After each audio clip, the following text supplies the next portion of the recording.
Welcome to this explainer. Today, we're laying down the absolute groundwork to completely conquer what is, let's be honest, arguably the most dreaded part of the IELTS exam.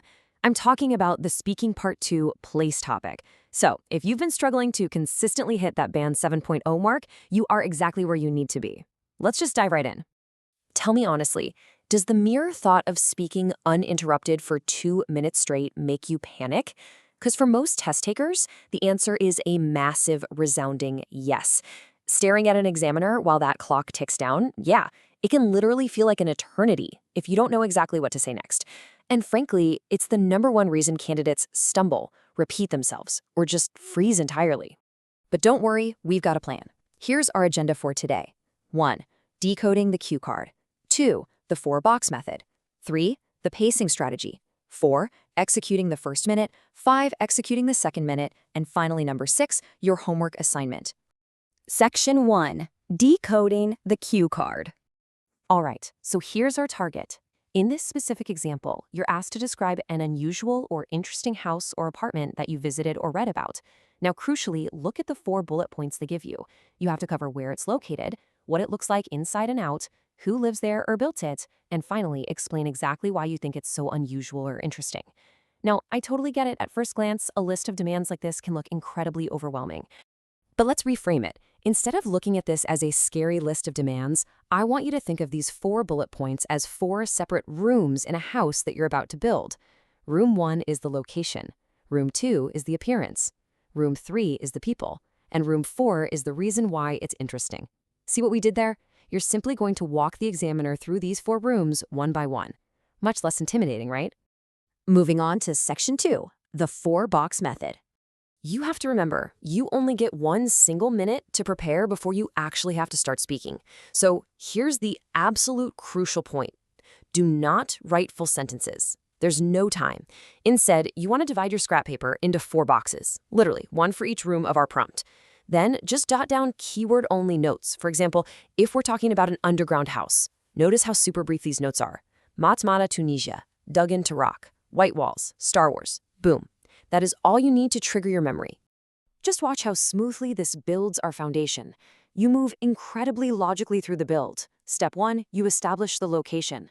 Step 2, you describe the appearance. Step 3, you introduce the inhabitants. And step 4, you explain the why. By structuring your notes exactly this way, you're essentially giving yourself a perfectly clear visual map to follow when the pressure is really on. All right, Section 3, the pacing strategy. Okay, the real secret to hitting that band 7 is not rushing to the end of your points in the first 45 seconds. That is such a common mistake, it happens all the time. Instead, you need to allocate your time strategically across 3 distinct phases of your presentation. Pacing is literally everything here.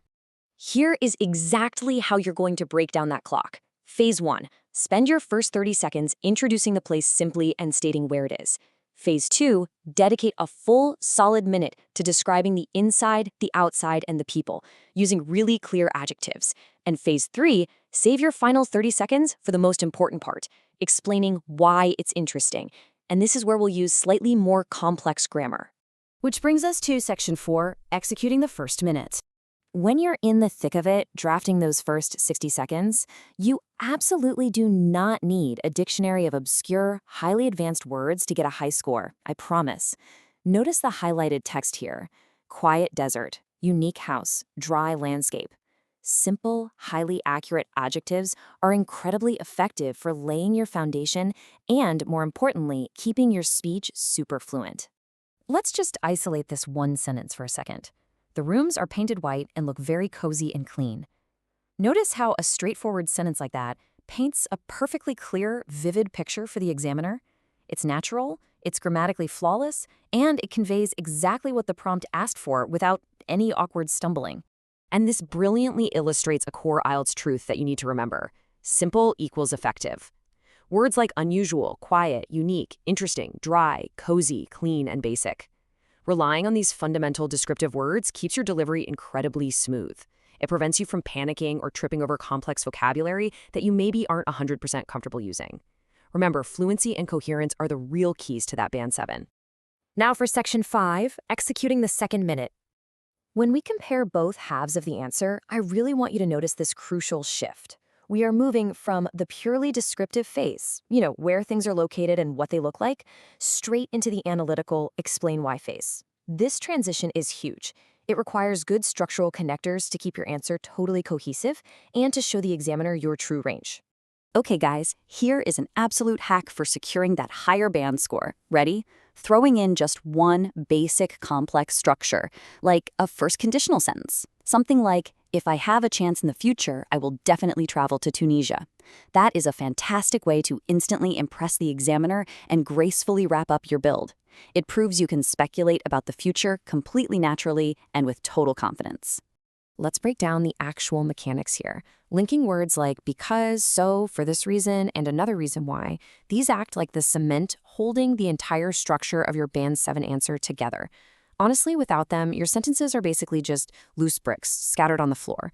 But with them, you have a totally sturdy, beautifully designed presentation. Finally, Section 6, your homework assignment.